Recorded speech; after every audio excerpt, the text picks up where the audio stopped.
Thick gray smoke rose into the sky, hiding the broken alien city. Buildings stood like skeletons. Ash fell like snow.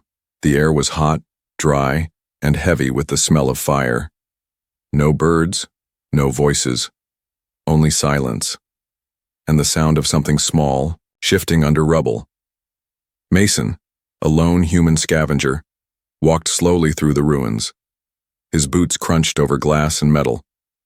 His gas mask hissed quietly. He held a scanner in one hand, searching for any valuable alien tech. This city had been full of life just a week ago. Now it was just dust and bones. He didn't expect to find anyone alive. Then, he stopped. A faint sound. Not a machine. Not wind. It was crying. He turned off his scanner and listened. A child? No, maybe two. He moved quickly, stepping over broken pipes and burnt doors. The sound grew louder. He found it. Behind a fallen wall, there was a small open space. Inside, 3 figures huddled in the shadows. 1 adult, 2 small children. The woman's arm was wrapped around the little ones. Her skin was a soft silver blue. Her face covered in ashen cuts. Her large glowing eyes locked onto Mason's. Her lips moved. "Stay back." Mason raised both hands, showing he had no weapon. He removed his mask slowly. "I'm not here to hurt you," he said. The alien woman didn't believe him. She looked ready to fight. "My name's Mason," he said gently. You need help." One of the children coughed. The smallest one clung to the woman's side, shivering. The woman didn't speak again. Mason reached into his pack and took out a water bottle. He placed it on the ground and stepped back. The woman stared at it, unsure. Then slowly, carefully, she reached out and took the bottle. She opened it and gave it to the children first. Only after they drank did she take a sip herself. "What's your name?" Mason asked. After a pause, she replied in a quiet voice. "Neva." "Neva," he repeated. "Are you injured?" She nodded. "My leg. Broken. Maybe." Mason looked around. This place wasn't safe. The air was toxic. And at night, raiders came hunting for survivors. "We can't stay here," he said. "There's a safer place. Come with me." Neva pulled her children close. "Humans. They bombed us." Mason lowered his eyes. "Not all humans. I didn't drop the bombs. I'm just a scavenger." Neva didn't move. "I'll leave food," he said, "and come back tomorrow. But this place, they'll find you. Raiders." Neva stared at him. "Why? Would you help?" she asked. Mason thought for a second, then answered, "Because I know what it feels like to lose everything." The children looked at him now, not with fear, but with quiet curiosity. Mason gave them food packets, old army, rations. He showed the kids how to open them. They ate in silence. That night, Mason built a small fire from scraps and stayed nearby, but not too close. He didn't want to scare them. Neva watched him the whole time. Her thoughts were full of pain. Her husband had died in the first strike.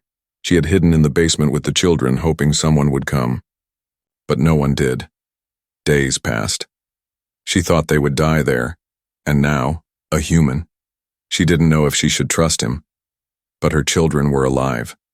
They were warm and fed, for the first time in days. She whispered to herself, "Maybe, just maybe." Then, far away in the darkness, there was a sound, crunching footsteps. Mason's eyes snapped open. He grabbed his gear and motioned to Neva. "Hide the kids," he whispered. She quickly covered them with blankets and scrap metal. Mason stood, eyes scanning the darkness. He heard voices, not friendly ones. Raiders. He turned to Neva and said, "Don't move, I'll lead them away." "No," she said sharply. "They'll kill you. Better me than your kids." And before she could stop him, Mason ran into the smoke. Neva held her children close, trembling. She didn't understand this human, but in her heart, something had changed.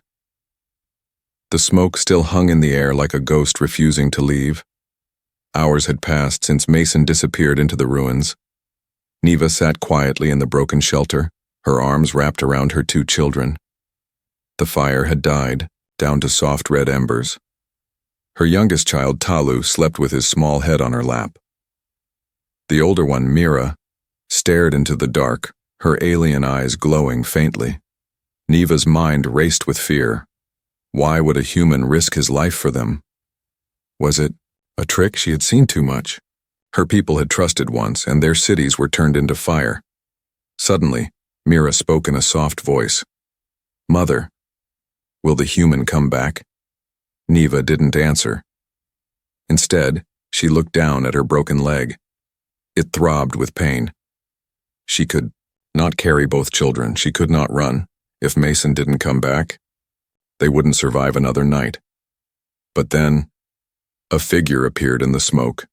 Neva tensed, pulling the children close. The figure limped badly. One arm held a ripped coat.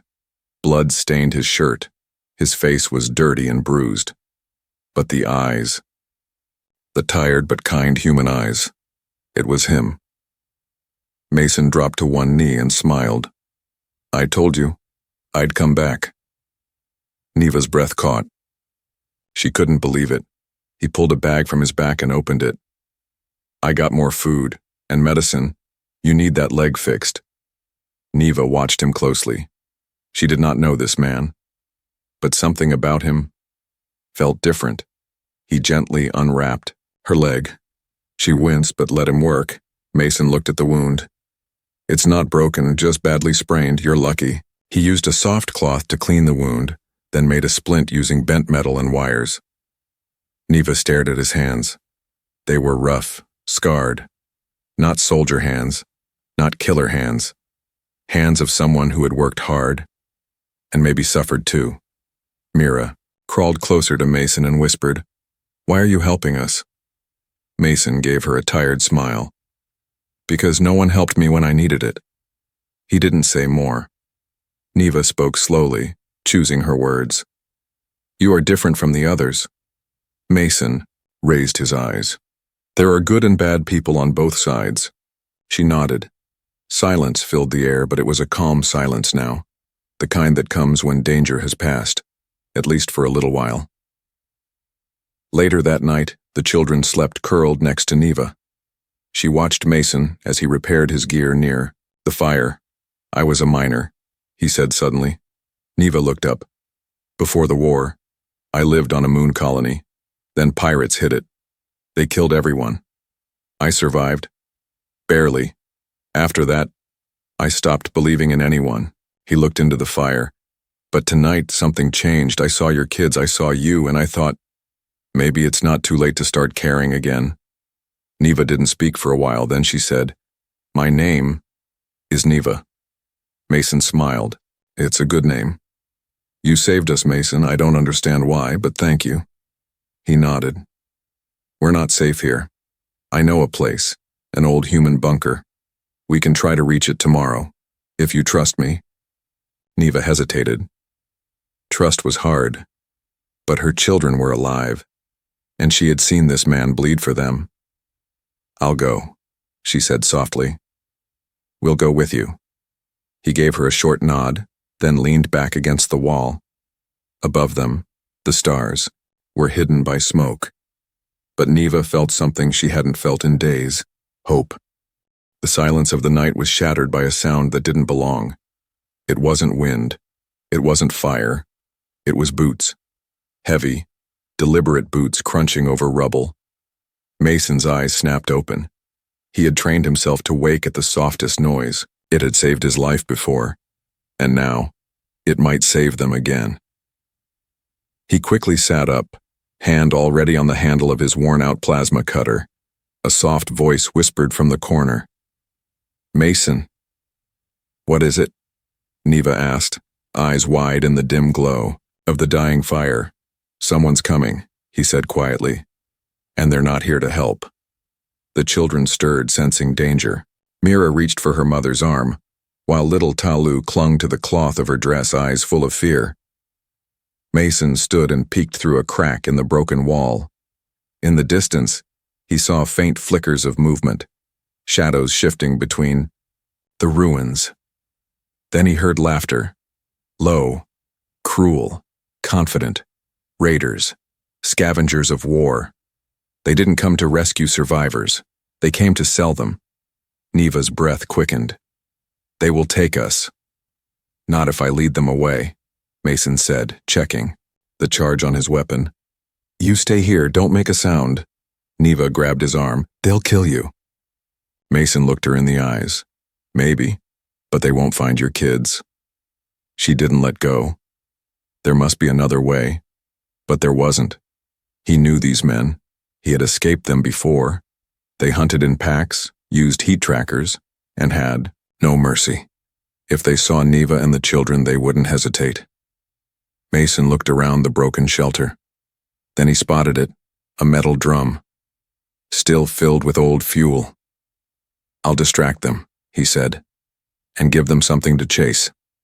Before Neva could argue, he was gone. Outside, Mason moved like a ghost through the shadows. His feet found safe paths through the rubble without a sound. He moved toward the flickering lights of the raiders. There were 5 of them, big, armored, and armed. He could hear them talking. Scanner picked something up over here. Probably another half-dead alien. We'll get a good price if it's a female. Or kids. Rich collectors love exotic ones. Mason's grip tightened on his cutter. Rage flared in his chest. He ducked behind a broken pillar, pulled a flare from his belt, lit it, and hurled it into the open. The red light shot across the ruins like a comet. There, one of them shouted. Mason ran. They chased. Back in the shelter, Neva held her breath. She heard the footsteps leave, heard voices fade, heard the distance grow. Still, her heart pounded. Mira whispered, "Is he coming back?" Neva didn't answer. She was thinking the same thing. What kind of man runs toward danger to protect people he barely knows? Not the kind she expected from Earth. Mason dashed through the ruins. His legs burned, his lungs ached. But he kept going. He knew every alley, every collapse. He ducked through a cracked tunnel and kicked over an old crate, spilling fuel. The raiders were close now. He turned, aimed his flare gun at the spilled fuel, and fired. Boom. The explosion shook the ruins. Flames lit up the night. Screams echoed behind him. But he didn't stop running until he couldn't hear them anymore. Then, everything went dark. Hours later, just before sunrise, the shelter's curtain of scrap metal moved. Neva turned, half expecting a monster. But it was Mason. His face was cut, his jacket burned, and he was limping badly. But he was alive. She rushed to him, catching him before he fell. "You came back," she whispered. He gave a tired smile. "Told you I would." Mira looked up and smiled. "I knew it." Neva helped him sit down. She gave him water and tore a strip of her dress to clean his wounds. Mason looked at the children. "They safe?" "They're safe," she said softly. "Because of you." As he closed his eyes to rest, Neva whispered something in her own language. Mira heard it and smiled. "What did you say?" Mason asked weakly. Neva looked at him. "I said, you fight like a father." Mason didn't reply. He was already asleep. But in the soft light of dawn, Neva realized something. They weren't alone anymore. Blood soaked through Mason's shirt as he slept, leaning against the cracked stone wall. His face was pale, his breath shallow. The fire beside him was dying, just like the strength in his body. Neva knelt in silence, her sharp alien eyes studying the wound across his ribs. She had seen warriors fall before, on her world, in her village, even in her own home when the bombs fell. But never like this. Never for her. This man, this human, had bled for children that weren't his, for a family he'd just met. She ripped the last clean cloth from her robes and pressed it firmly on his side. He groaned in pain but didn't wake. His skin was burning with fever. Neva's fingers trembled. "We need help," she whispered. But help wasn't coming. The children watched quietly from the corner. Mira sat holding Talu, who still had tears dried on his cheeks.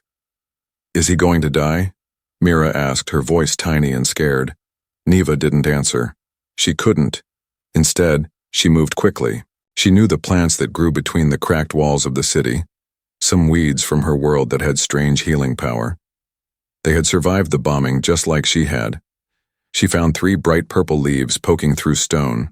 She chewed them slowly, releasing their liquid, then spat it onto the cloth.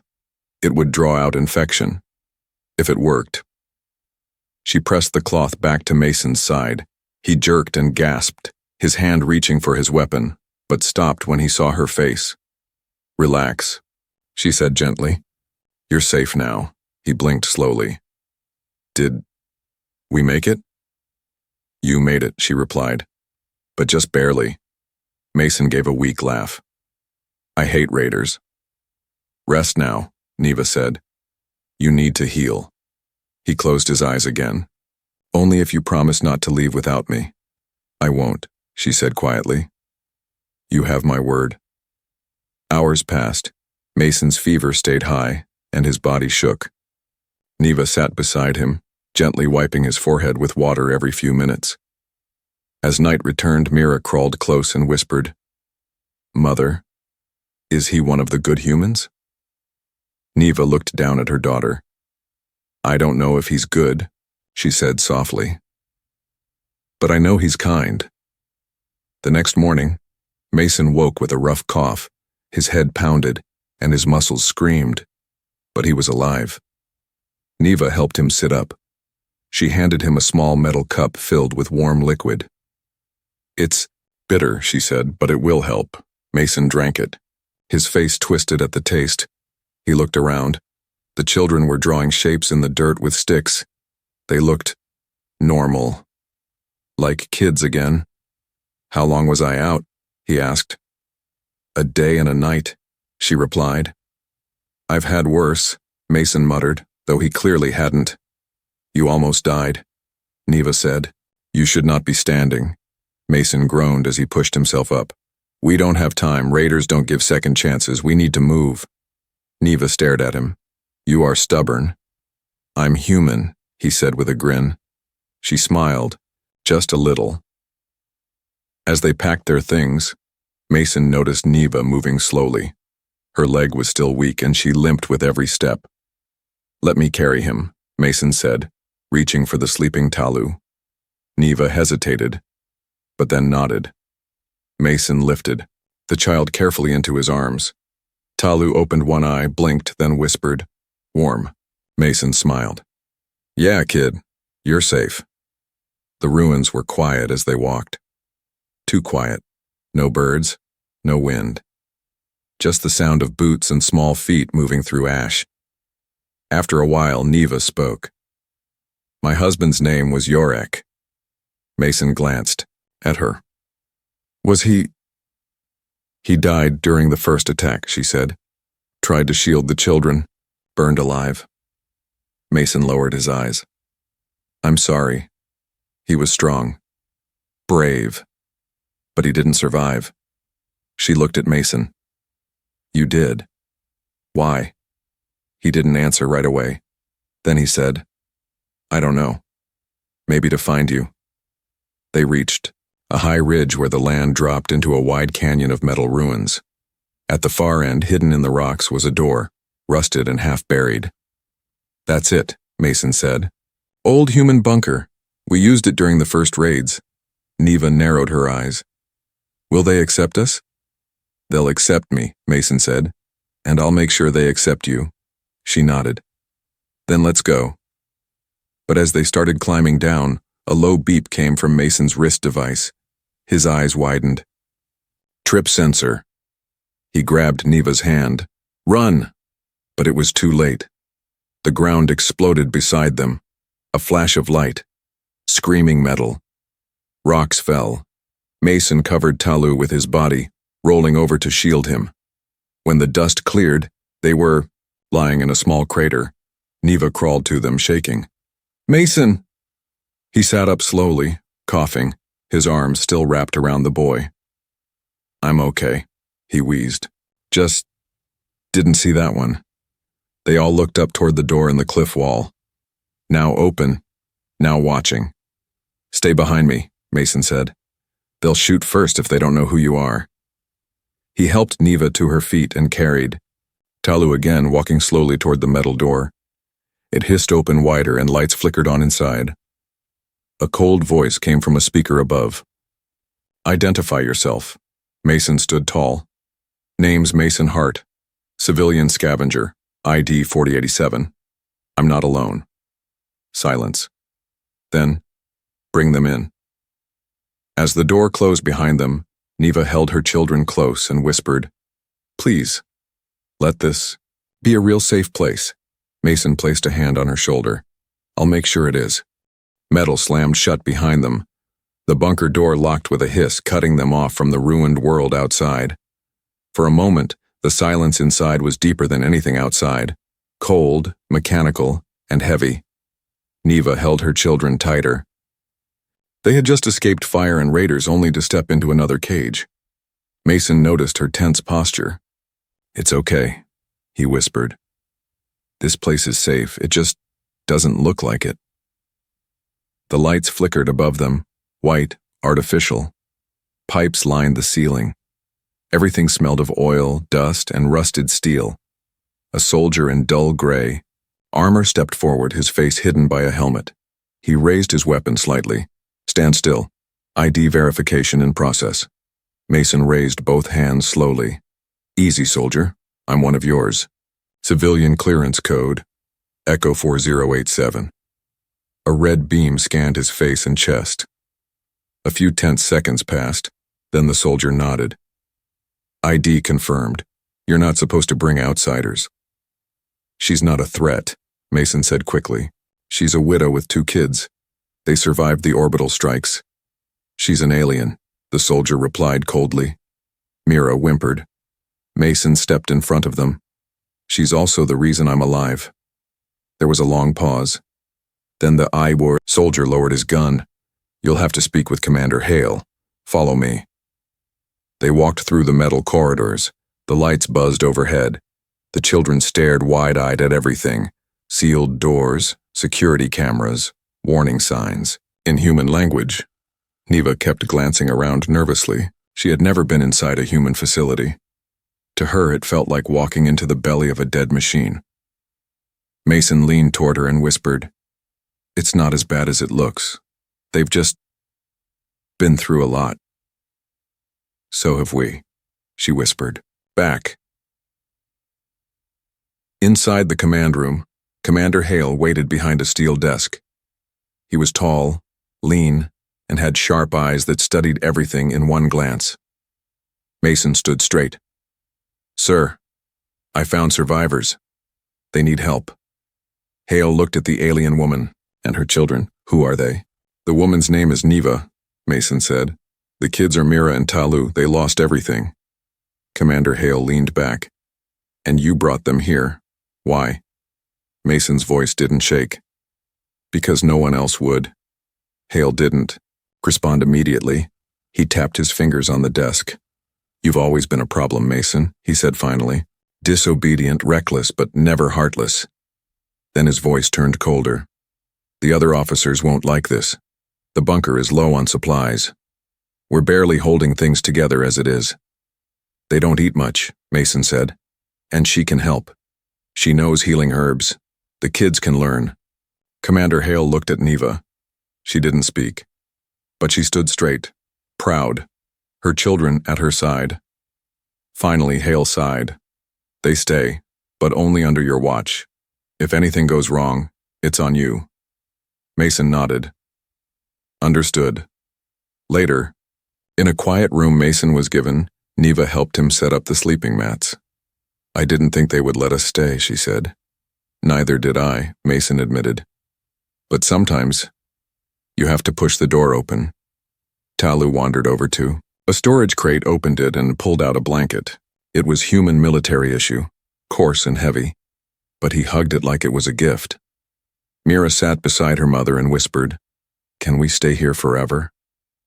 Neva looked at Mason. He met her eyes and said, "You'll stay as long as you want. I promise."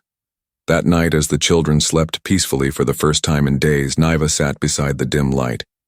She watched Mason patch up his torn jacket. "Why do you care?" she asked quietly. "About us. About me." Mason didn't look up. "Because I know what it's like to have no one." He paused. "And because I think maybe we can start over. Together."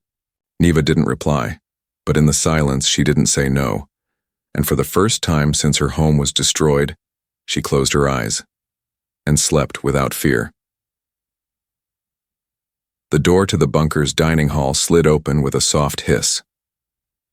Inside, human soldiers sat at metal tables eating in silence under flickering lights. Conversations died the moment Niva stepped in, with her children close and Mason by her side. Dozens of eyes turned.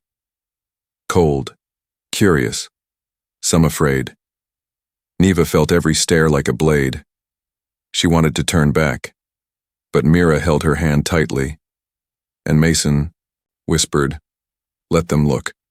You're stronger than all of them." Still, Niva had never felt so alone, surrounded by people. They sat at a far corner, away from the others. Mason opened a ration pack and helped the kids eat. The taste was bitter, but Talu smiled anyway. Across the room, a group of soldiers whispered. One of them, a tall man with a scar across his face, didn't bother to hide his disgust. "I thought this was a human bunker," he muttered loud enough for others to hear. "Now we're feeding aliens?" Mason stood up slowly. "You got something to say, Drek?" he asked. The soldier leaned forward. "Just saying what others are thinking." Commander Hale entered just then, his voice cutting through the tension. "Sit down, both of you." Mason hesitated, then obeyed. But his jaw was tight. Hale looked at Niva. "You don't have to prove anything, but you will need to earn trust." "I'm not here to take anything," she replied calmly. "Only to survive." Hale nodded once. "Then that's a start." Later, Mason showed Niva around the storage rooms and the water filtration bay. She saw how everything was structured, strict rules, timed lighting, limited resources. "This is your world," she said. "Cold, efficient." "It wasn't always like this," Mason replied. "We used to have gardens. Children played in the sun.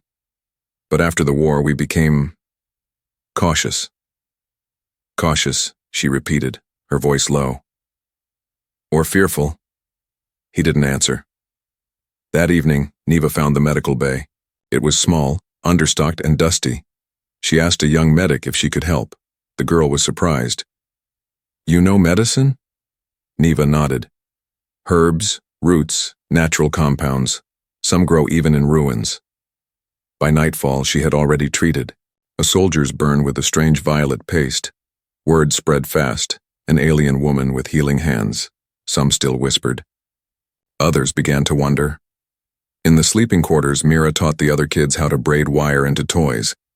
They laughed, until one boy called her a creep.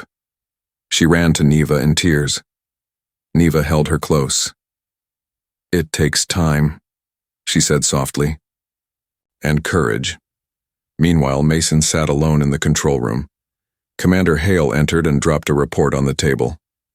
"Supplies are tight. Food rations down by 20%. Some want her gone." Mason leaned back. "And you?" Hale sighed. "She's smart, quiet, useful. But if something goes wrong, they'll blame her." "I'll take responsibility," Mason said. "You already did." Hale paused. "You care for her?" Mason looked away. "I think I'm learning how."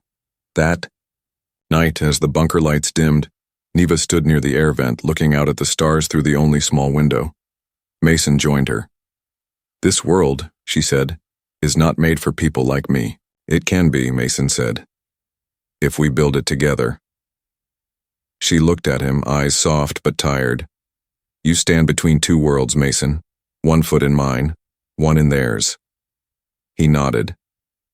"Maybe that's why I'm here, to help bridge them." She reached out and gently touched his hand. For the first time, her fingers didn't tremble. The sirens began just before dawn. A deep, hollow alarm echoed through the walls of the bunker, low, cold, and full of dread. Red lights blinked along the ceilings. People rushed through the halls, yelling commands and grabbing gear. The bunker, once still and quiet, had come alive with fear. Mason sat up fast. "Defense alert," he muttered. Neva was already awake. She had heard sirens like these before, on the day her home burned. Mira and Talu clung to her sides. "What's happening?" Mira asked. Mason strapped on his jacket. A scout drone spotted movement. Could be raiders, could be worse. "Do we run?" Neva asked calmly. "No," Mason said. "We stand. We protect this place. And each other." He looked into Neva's eyes, and she saw it clearly. He wasn't just saying it. He meant it. In the command room, Commander Hale was already shouting orders. "Seal the upper gate. Load the turrets. No one opens that door unless I say so."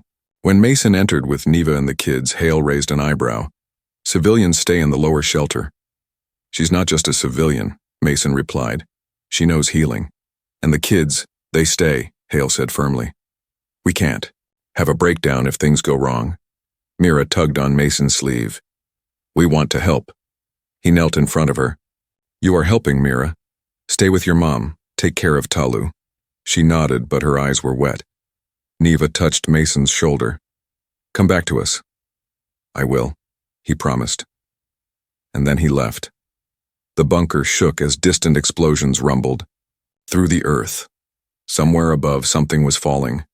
Heavy machines or crashing ships. The ground trembled like it was afraid. Talu cried. Neva held him tight. Mira whispered, "Is this how Father died?"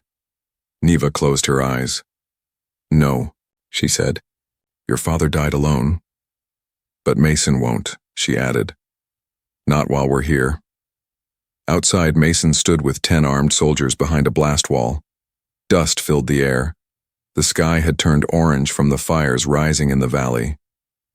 Convoy of enemy raiders rolled through the ruins, armed vehicles, drones, and walking mechs. A few old war machines had been salvaged by bandits, and now they were coming for the bunker. Mason looked through binoculars. His hands were steady, but his heart was heavy. "Outnumbered," someone said. Mason answered, "We've been outnumbered before." He turned to the men. "Listen, we hold the outer wall, we protect the people behind it. You don't fight for command. You fight for those kids in there." They nodded. The enemy charged, and the sky lit up. Inside, the lights flickered. Neva stood by the medical bay, setting up herbs and supplies on a table. A young soldier stumbled in, bleeding from a wound across his chest.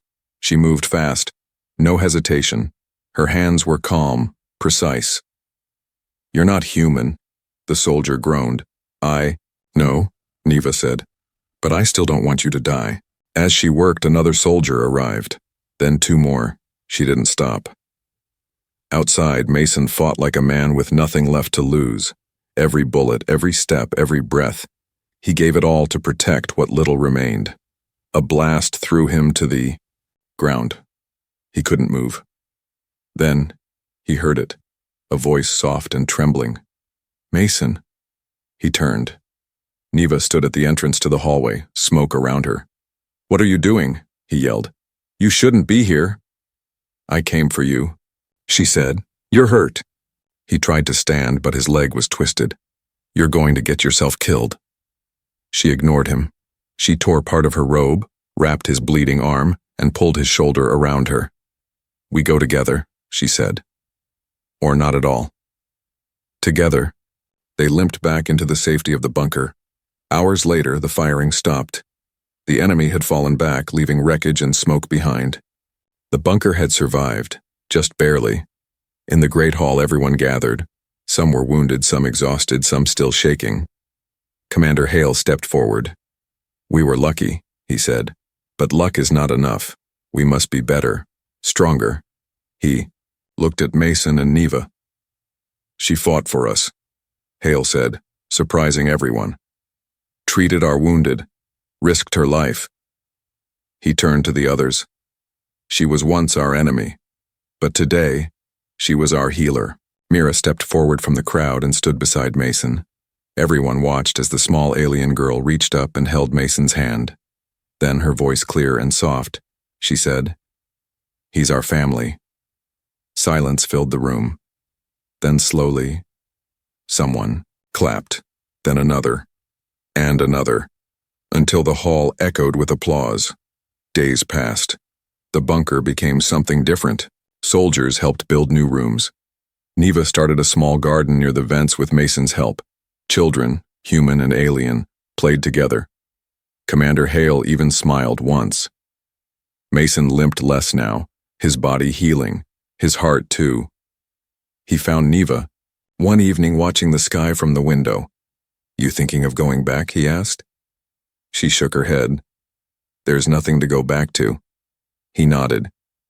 "Then maybe it's time we build something new." She looked at him and smiled softly. "Together?" He took her hand. "Together."